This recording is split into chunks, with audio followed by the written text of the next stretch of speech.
Quiero decir que las reservas de la subcuenta de compensación se redujeron en el año 2009 y se proyecta una situación igual para el 2010.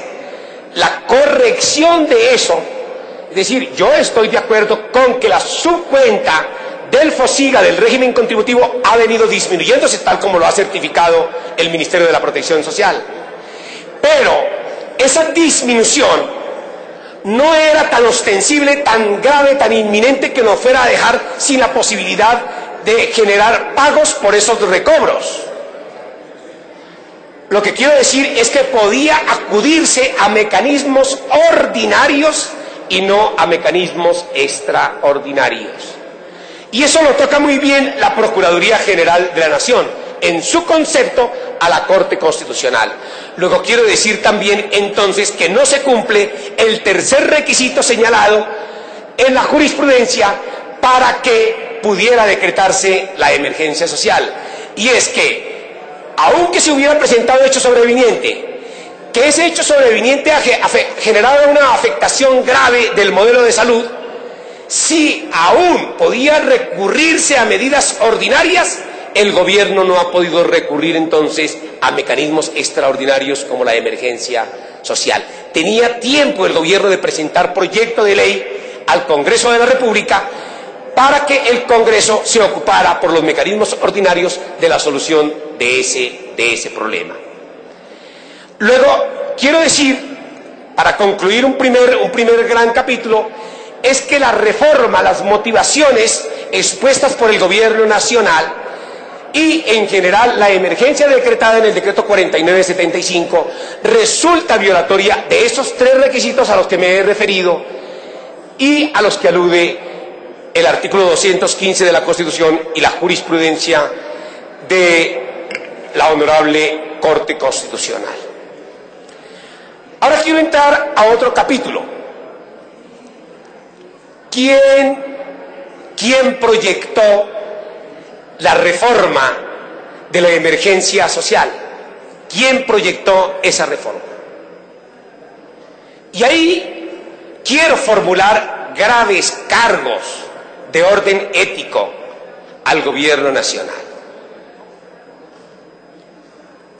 El gobierno nacional celebró un contrato con el Centro de Gestión Hospitalaria, cuyo representante es el doctor Julio Portocarrero, que ha hecho parte de la Junta Directiva de Salud Colpatria. Luego, senador Camilo Sánchez, allí hay un conflicto de interés claritiquitico,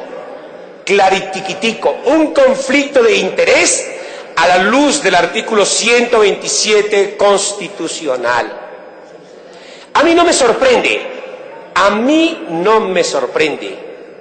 Senadores de la Comisión Séptima Constitucional saben que hace más de 4 años presenté un proyecto de ley para derogar la Ley 100 de 1993.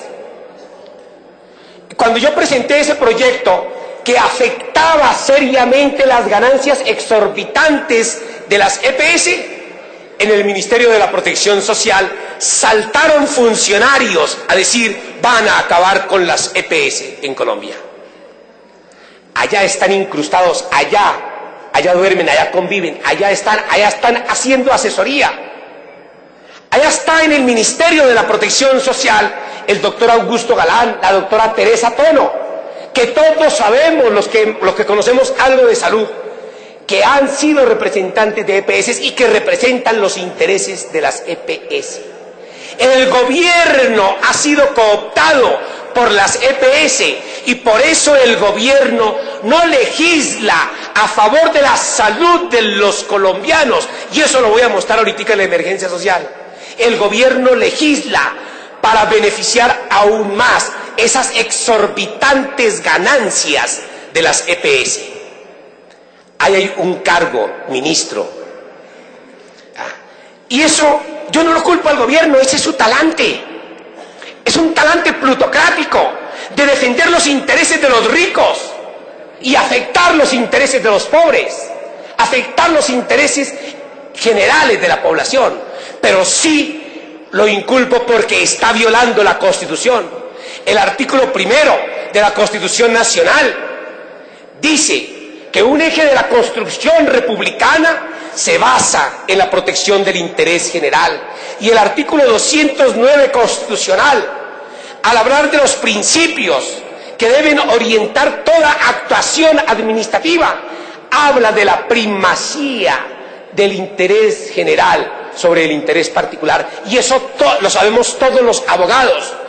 Todos los que hemos trabajado en el sector público sabemos que ese es un principio orientador en toda sociedad.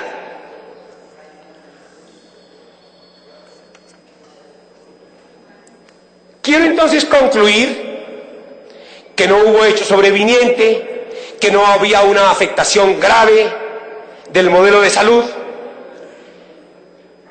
y que aún en el evento de que se presentara hecho sobreviniente, de que fuera grave, los problemas podían ser asumidos por la vía ordinaria y no mediante recursos extraordinarios como haber decretado la emergencia social.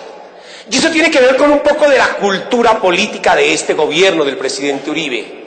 Esa cultura de afectar la democracia, de afectar el equilibrio de los poderes, porque cuando se ha decretado la emergencia social, lo que se ha hecho es quitarle la competencia al Congreso de la República de intervenir en un tema tan